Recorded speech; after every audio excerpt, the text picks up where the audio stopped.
So, dear students, we have just finished three lessons of this textbook, that is Vistas. And this is the fourth one. ये चौथा lesson है जो हम आज start कर रहे हैं, which we are beginning today.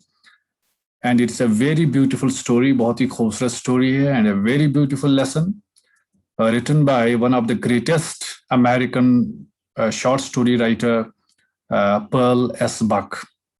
And the title of the story is The Enemy.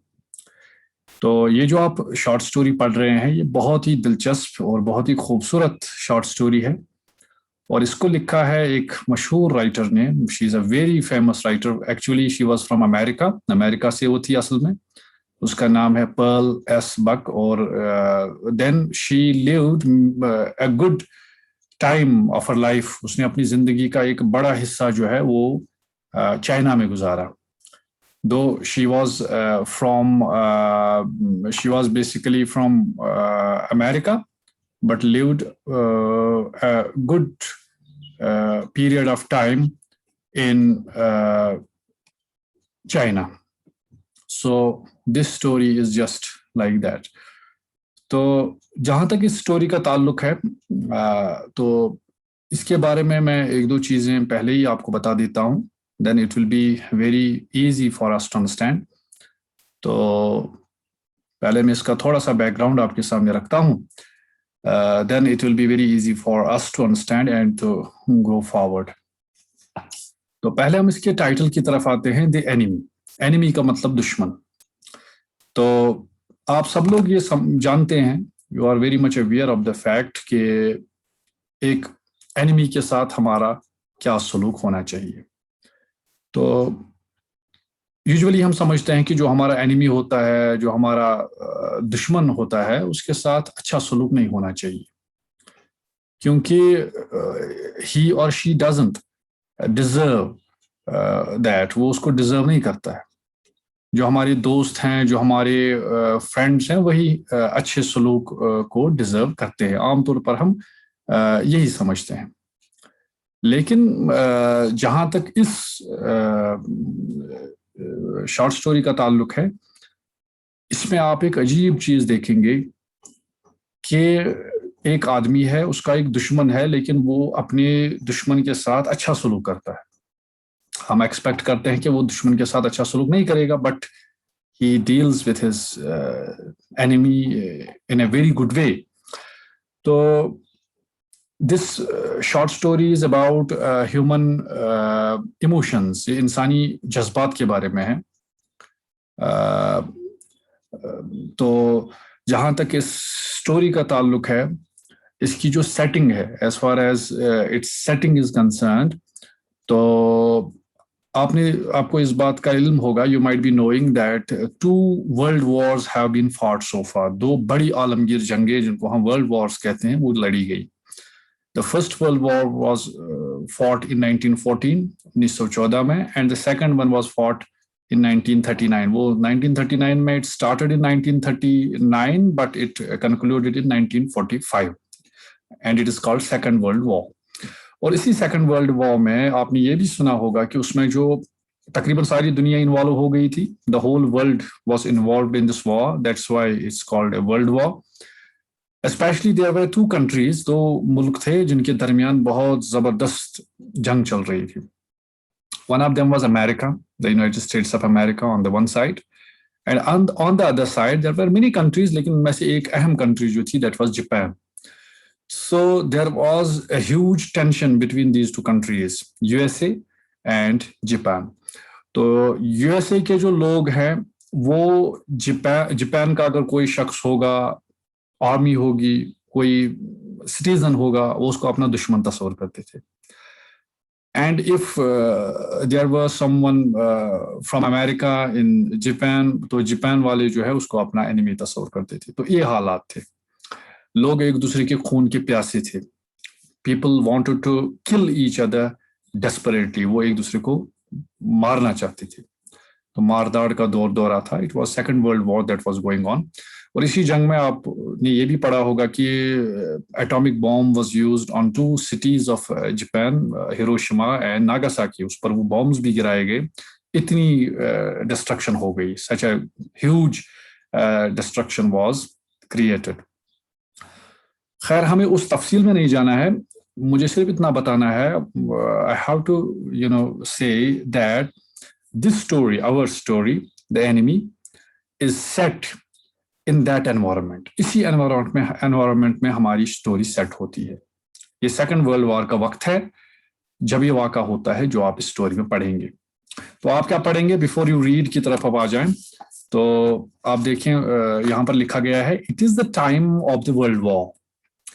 यानी जब हम इस स्टोरी को स्टार्ट करेंगे, स्टार्ट करने से पहले ये बैकग्राउंड आपके जहन में होना बहुत ही जरूरी है। It's very important, it should be in your minds that it was the time of the world war, and as I told you it was the time of second world war. तो उसमें मैंने आपको बताया the two enemy countries were America, and on the other side there was Japan. There were many countries, America के साथ भी और भी बहुत सारी countries थी, there were so many countries with Japan, there were also so many countries। तो उस तफसील में हम नहीं जाएंगे क्योंकि हमारी हिस्ट्री की क्लास नहीं है, लेकिन मेन इधर जिनके साथ हमारी ये स्टोरी डील करती है तो वो दो कंट्रीज हैं, one is USA and the other one is Japan. So इन हालात में जब लोग एक दूसरे के खून के प्यासे हैं, Americans want to kill Japanese people को मारना चाहते हैं, and the Japanese want to kill Americans, चाहे वो सिविलियंस हों, फिर तो बात ही नहीं है, when they are military man then they desperately want to kill them, उनको मारना चाहते हैं। लेकिन इन हालात में यही जंग का माहौल चल रहा है, and there is a very interesting incident, एक बहुत ही दिलचस्प वाक़ा होता है। And what is that, an American prisoner of war is washed ashore in a dying state. एक अमेरिकन सोल्जर होता है, एक प्रिजनर होता है, वो क्या होता है, वॉश्ड अशोर, वो समंदर की किनारे पर, साहिल पर लग जाता है, इन अ डाइंग स्टेट, लेकिन वो एक ऐसी हालत में है दैट ही इज डाइंग, वो मर रहा है, उसकी हालत बहुत ही क्रिटिकल है, बहुत ही नाजुक है। अब सीधी सी बात है, the soldier is the prisoner और the soldier is from America, and where has he landed, वो उसने कहां पर लैंड किया, he has landed in Japan. Obviously when the Japanese people will find him, जब जापानीज उसको पाएंगे, and they will ruthlessly kill him, they will mercilessly kill him, it is expected, वो उसको बेरहमी के साथ मारेंगे। लेकिन अजीब बात होती है, and is found at the doorstep of a Japanese doctor, और coincidentally एक वाक़ा होता है कि वो पहुंच जाता है to the doorstep, दरवाजे पर, एक जापानीज डॉक्टर के दरवाजे तक पहुंच जाता है। अब आपको पता है कि जापानी जो डॉक्टर होता है, his main primary duty is to save the lives of people। कोई डॉक्टर होता है तो उसकी जिम्मेदारी सिर्फ इतनी है कि अगर वो किसी को देखे कोई आदमी मर रहा है तो his only responsibility is, his only duty is to save him or her, चाहे वो उसका दुश्मन हो, चाहे उस किस कंट्री से हो, किस कंट्री से ना हो, अमीर हो, गरीब हो, whatever it is, his only duty is to save that human being, बतौर इंसान उसको बचाना, ये डॉक्टर की ड्यूटी है। But there is a Japanese doctor, एक जापानीज डॉक्टर जब उसको देखता है, he loves his country very much, उसको अपनी कंट्री के साथ भी मोहब्बत है, और उसे पता है कि ये मेरी कंट्री का दुश्मन है, तो अब ये फंस जाता है, he is in a dilemma। ये कभी सोचता है कि अब ये सोचता है कि whether I should behave like a doctor, अगर मैं डॉक्टर की तरह, प्योरली डॉक्टर की तरह डॉक्टर की duty निभाऊंगा, then I have to save his life, but at the same time I am the citizen of Japan, तो मैं तो सिटीजन हूं जापान का, अगर मैं उस तरह बिहेव कर, then it's my responsibility, ये मेरी जिम्मेदारी है, that this man is the enemy of my country, ये मेरे मुल्क का दुश्मन है, and I have to hand him over to the police, मुझे उसको उठाना है और उसको पुलिस के हवाले करना है। तो there is a struggle, there is a tussle, there is a conflict between his mind, उसके दिमाग में, and his heart, या emotions आसान से अचमुच conflict। उसका दिल कहता है, his heart says that I should save this man, but his mind says that no, it's your duty to hand him over to the police, तुम्हें इसको पुलिस को हैंड ओवर करना चाहिए। तो in this story we will just try to find out, हम ये पाने की कोशिश करेंगे कि आखिरकार ये करता क्या है, व्हाट ही डिसाइड्स, ये क्या डिसाइड करता है, that's what this story is all about. Then a question is put in front of you, आपके सामने एक सवाल डाला जाता है, should he save him as a doctor, क्या एक अच्छे डॉक्टर की तरह, डॉक्टर की जिम्मेदारी निभाते हुए, whether he should save him, क्या उसे उसको बचाना चाहिए, और hand him over to the army as a patriot, या उसे उसको आर्मी के हवाले करना चाहिए, and he should behave like a patriot. Patriot means one who loves his own country. तो अब क्या उसे purely as doctor behave करना चाहिए? Then he has to save him. But when he will behave as a patriot, as a citizen of the country, then he has to hand him over to the army or to the police. And now we will see what he does.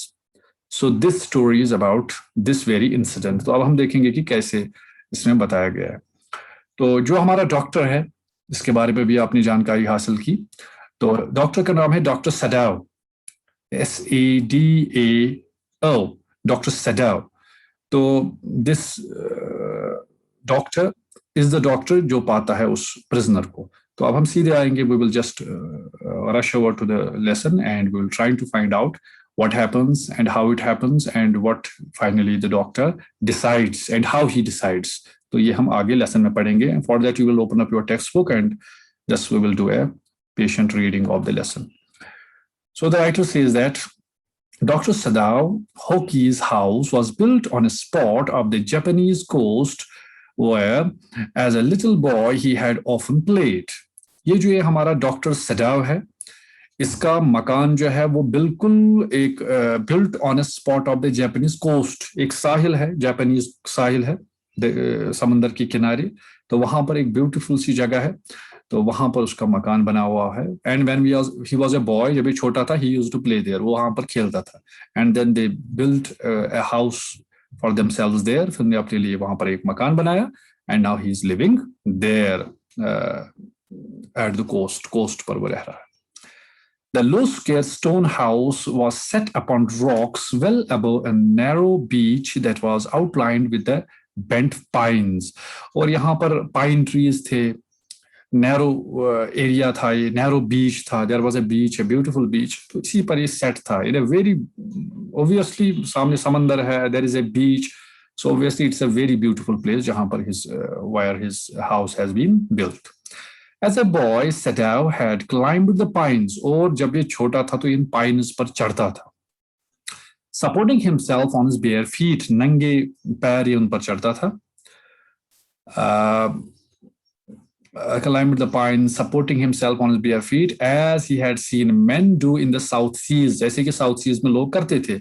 When they climbed for coconuts, जब लोग coconuts को नीचे लाने के लिए, तोड़ने के लिए जब जाते थे ऊपर, तो इसी तरह इसने भी सीखा था. तो ये इन पेड़ों के टॉप पर पहुंच जाता था, पाइन ट्रीज पर, coconuts को देखने के लिए. His father had taken him often to the islands of those seas. और उसका फादर जो था, he had taken him with him, उसको अपने साथ ले गया था बहुत सारी जगहों पर. साउथ सी में ले गया था, आइलैंड्स पर ले गया था. वहां he had visited these areas and he had enjoyed there. And never had he failed to say to the little brave boy at his side, those islands yonder, they are the stepping stones to the future for Japan. तो उसका father उसे अक्सर कहता था, मेरे बेटे, ये जो यहाँ पर है आइलैंड्स यॉन्डा, यानी यहाँ पर जो ये आइलैंड्स है विच यू आर सीइंग, जिनको आप देख रहे हो, तो ये कोई मामूली चीजें नहीं है. ये हमारे स्टेप्स हैं, ये हमारे कदम है. फॉर किसके लिए? हमारी जापान के फ्यूचर के लिए. यानी मतलब वो समझता था कि for Japan future these islands are very important.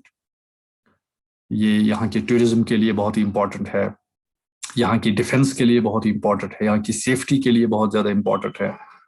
तो इनमें ब्यूटी भी है, टूरिज्म भी है, इनमें जो है सिक्योरिटी के लिहाज से. तो वो अपने बेटे को ये तालीम देता था कि these are very important for we Japanese people, हमारे लिए ये बहुत ही अहम है, it's very important. Why shall we step from them? Sadao had asked seriously. Sadao ने उससे पूछा कि हम कहाँ पर स्टेप रखने वाले हैं, हम कहाँ जाने वाले हैं, हमारा फ्यूचर क्या है, हमें क्या करना है आगे चलकर. Who knows? His father had answered. उसके बाप ने कहा कि who knows? किसी को पता नहीं है. Nobody knows. His father had answered. Who can limit our future? दुनिया की कोई भी ताकत हमारा फ्यूचर जो है वो लिमिट नहीं कर सकता, उसको हद में नहीं रख सकता.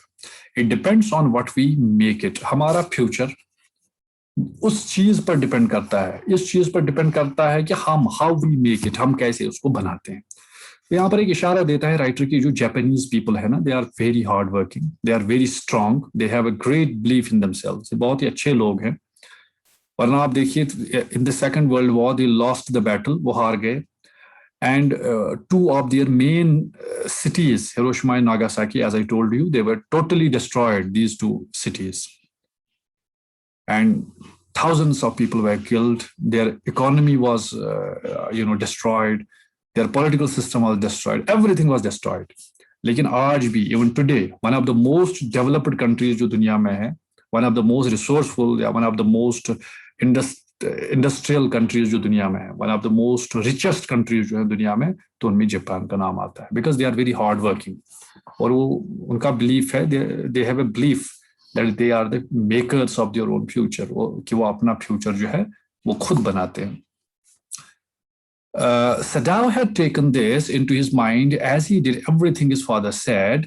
His father, who never joked or played with him, but who spent infinite pains upon him, who was his only son.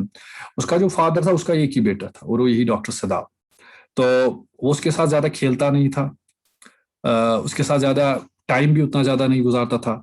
But he used to share his pains with him. अपना दर्द, अपने ख्यालात, अपनी सोच, इन चीज़ों को वो अपने बेटे के साथ शेयर किया करता था. उसे इन चीज़ों को शेयर करने में बहुत ही मज़ा आता था. He used to enjoy that. Sadao knew that his education was his father's chief concern. उसको पता था कि मेरे बाप को सबसे ज़्यादा जो कंसर्न करता है, जिस पर वो सबसे ज़्यादा जोर देता है, दैट्स माई एजुकेशन. और ये जापानीज लोग भी जो है ना, वो सबसे ज़्यादा जिस चीज़ को वो इम्पोर्टेंस देते हैं, that's education.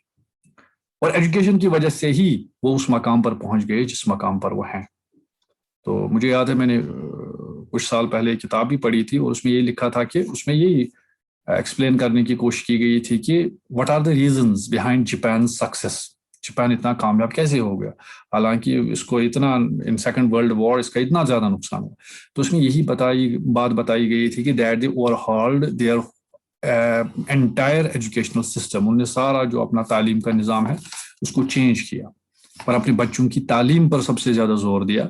And finally they emerged as one of the richest countries in the world. और दुनिया में बहुत ही इनका नाम है इस वक्त. तो उसका फादर चाहता था कि चाहे मेरे बच्चे को कुछ मिले ना मिले, but he should get a good education, क्योंकि उसका एक ही बेटा था, and that was doctor सदाव. Sadam knew that his education was his father's chief concern. For this reason, he had been sent at 22 to America to learn all that could be learned of surgery and medicine. और यही वजह थी कि when his age was 22, उसकी जब as हो गई तो उसको अपने बाप ने भेजा टू अमेरिका. इसलिए ताकि वो वहाँ पर अच्छी तालीम हासिल करे, and so that he can learn surgery, और सर्जरी लर्न करे, एंड मेडिसिन, और मेडिसिन भी वहाँ पर पढ़े. यानी एक बेहतरीन डॉक्टर बनने के लिए वो वहां पर जाए. तो उसके लिए अपने बेटे को उसने ही सेंट हिम टू अमेरिका भी भेज दिया. So he had come back at 30. जब उसकी एज हो गई 30 years, he came back. And before his father died, he had seen Sadao become famous not only as a surgeon but as a scientist. और अभी उसका बाप जिंदा था, he was alive, कि डॉक्टर सदाव एज डॉक्टर भी फेमस हो गया, और सिर्फ एज डॉक्टर ही नहीं बट एज ए साइंटिस्ट भी, एज ए रिसर्चर भी ही वाज वेरी फेमस. और उसके फादर को बहुत खुशी, obviously he might have been feeling very happy. उसको बहुत खुशी हुई ये देखकर, because he was perfecting a discovery which would render wounds entirely clean. क्योंकि वो किसी काम कर रहा था, रिसर्च करता था एक टॉपिक पर, जिससे वोंड्स, जख्म जो है वो बिल्कुल ही क्लीन हो जाएं. क्योंकि उन दिनों सबसे बड़ी प्रॉब्लम ये थी कि चूंकि जंगें चल रही थी, तो जब वॉन्ड्स होते थे, जब जख्म हो जाते थे सोल्जर्स के, देन उनके बहुत ही खौफनाक किस्म के फिर इन्फेक्शंस हुआ करते थे. तो अब उन्होंने क्या किया, ये जो डॉक्टर सदाव है, इसने इस पर काम किया कि हम कैसे उनके वॉन्ड्स को बहुत जल्द हील कर सकते हैं और उनको कैसे क्लीन कर सकते हैं. इस पर उसने बहुत काम किया, रिसर्च किया अमेरिका में. और इसमें उसको बहुत ज़्यादा जो है सक्सेस मिली. तो किसी का ऑडियो जो है ऑन आ रहा है तो they should mute their mics. Also, he knew that there was some slight danger that the old general might need an operation for a condition for which he was now being treated medically. तो वहां पर जो general था, अच्छा sorry, मैंने थोड़ा बहुत कुछ छोड़ दिया. Because he was perfecting a discovery which would render wounds entirely clean, he had not been sent abroad with the troops. और जब जंग चल रही थी उसको अपनी फौज के साथ किसी दूसरे मुल्क में नहीं भेजा गया. क्यों? उसके पीछे वजह थी. एक वजह यही थी that he was not only doctor but he was also a scientist. तो अगर इसी नबर सोचो, अगर हम इसको फौज के साथ भेजेंगे तो हो सकता है वहां पर उसकी लाइफ को कुछ खतरा हो, तो then we will lose a scientist. एक तो ये रीजन था. लेकिन दूसरा जो रीजन था, also he knew there was some slight danger that the old general might need an operation for a condition for which he was now being treated medically. जो इनका आर्मी जनरल था, जो कि ओल्ड था, थोड़ा बूढ़ा था. तो दूसरा मसला यह था कि he was ill, he was not feeling well. तो उसको कुछ कॉम्प्लेक्स प्रॉब्लम थी. तो इस खदशे से कि हो सकता है उस जनरल को कभी भी डॉक्टर सदाव की जरूरत पड़े, तो इन्होंने ये फैसला लिया कि हम उसको उधर नहीं भेजेंगे, हम उसको इधर ही रखेंगे. तो हो सकता है जनरल को किसी भी वक्त मेडिकल हेल्प की जरूरत पड़े. एंड फॉर दिस पॉसिबिलिटी, और इस पॉसिबिलिटी के लिए सदाव was being kept in Japan, और उसके लिए जो है सदाव को जापान में ही रखा गया. Clouds were rising from the ocean now. ये अपने कमरे में था, अपने मकान में था, और जो है बाहर जो है ओशन में से, समंदर में से जो है क्लाउड्स उठ रहे थे, मिस्ट उठ रही थी. The unexpected warmth of the past few days had at night drawn heavy fog from the old waves. और ओल्ड कोल्ड वेव्स से निकल रही थी हैवी फॉग, धुंध छाई हुई थी. क्लियरिटी की, और सपोर जो है धुंध जो है fog. सदाव watched mists hide outlines of a little island near the shore. सदाव ने देखा कि वहां पर एक आइलैंड है और वहां का जो शोर है उस पर भी मिस्ट पड़ी हुई है, कोहरा जो है वो फॉग पड़ी हुई चारों तरफ. And then came creeping up the beach below the house, wreathing around the pines. In a few minutes, fog would be wrapped about the house too. तो ये फॉग जो थी आगे बढ़ रही थी, और डॉक्टर सदाव ने फील किया कि ये आगे बढ़ेगी and it will cover their house as well, और ये उनके हाउस को भी कवर करेगी. This fog wrapped the house too. Then he would go into the room where Hana, his wife, would be waiting. और उसके बाद उसने कहा कि ये जाएगा अपनी वाइफ के पास जिसका नाम था हना, उसके कमरे में जाएगा. His wife, who would be waiting for him, जो उसका इंतजार कर रही होगी, with the two children. और उनके 2 बच्चे थे, और इन 2 children के साथ, इन 2 बच्चों के साथ his wife might be waiting for him. So with this हमारा टाइम भी जो है वो ख़त्म हो गया है. तो आई एम अफ्रेड कि हमें क्लास को यहीं पर ख़त्म करना पड़ेगा. तो इंशाल्लाह इससे आगे जो है we will go ahead in the next lesson में हम आगे बढ़ने की कोशिश करेंगे. तो आज